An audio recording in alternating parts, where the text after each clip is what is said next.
He waited. I stayed. The party had ended, and the house had gone still. Voices had faded, the laughter now a ghost in the corners of the room. Everyone was gone, except him. Noah was still sitting there, elbows on his knees, gaze low like he wasn't ready to move. I hovered by the edge of the living room, unsure. "You're still here." He didn't answer right away.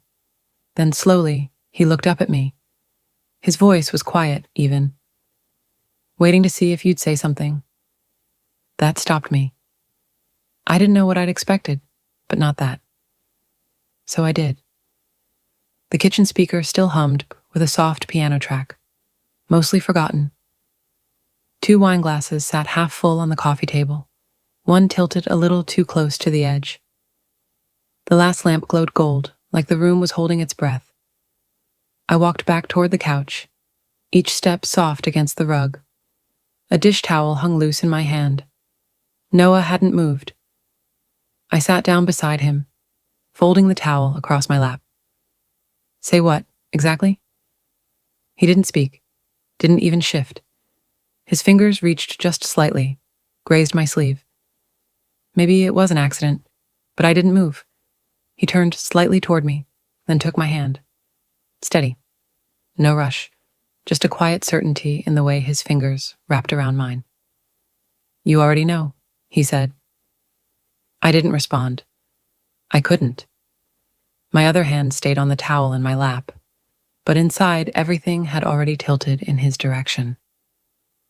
"We shouldn't," I whispered, but I didn't let go, and he didn't pull back. The music had stopped, leaving only the ticking clock down the hall and the faint rustle of the wind outside. He shifted just enough to rest our joined hands on his knee, like it was natural, like it had always been this way. I stood up. No words.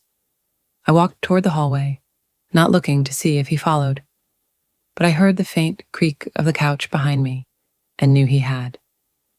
The hallway felt longer than usual, the shadows soft and stretched. I didn't stop, not when I passed the kitchen or reached the guest room door. I opened it. The lamp beside the bed was still on. Low, warm. I stepped inside. I didn't turn around, but I heard him behind me. Soft steps, unhurried. Then the door clicked shut. Still no words. He didn't touch me, just stood there, waiting. I kept my eyes forward. Then slowly, I turned. He was watching me, calm, not pushing, just there. I stepped forward. Our hands met again. No urgency, no need to speak. I sat on the edge of the bed, and he stayed close enough to feel, but not to press. I looked up at him. He looked down. No questions in his eyes. Just presence.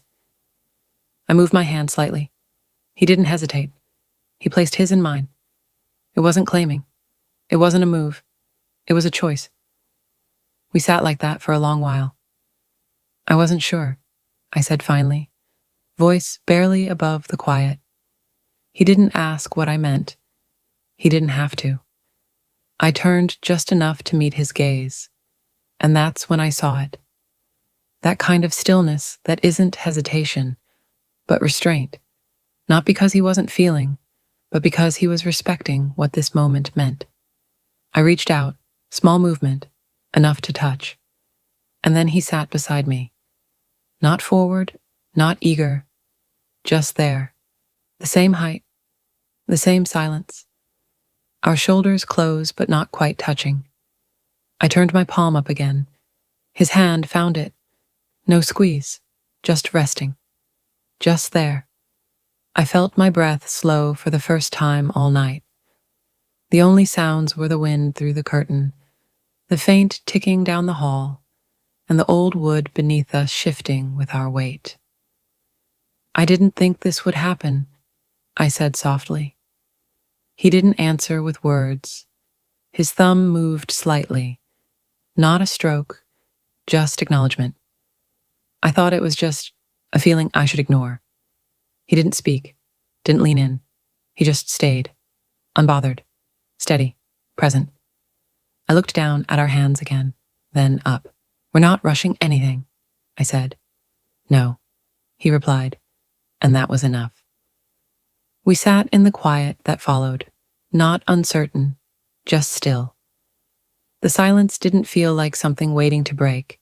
It felt like something that could hold. I turned a little more toward him. He mirrored it. That was the moment I knew. I wasn't hesitating anymore. The decision had already been made. Not in words, not in gestures, but in staying, in reaching, in silence. He looked at me again, not searching, just seeing. And I nodded. Barely. But it was enough. Would you have stayed in that room too? Could you have sat there, that close, saying nothing? Tell me in the comments. I'll be reading. And if this is your first time here, I'm glad you found this one. Like, subscribe, hit the bell. Thanks for staying.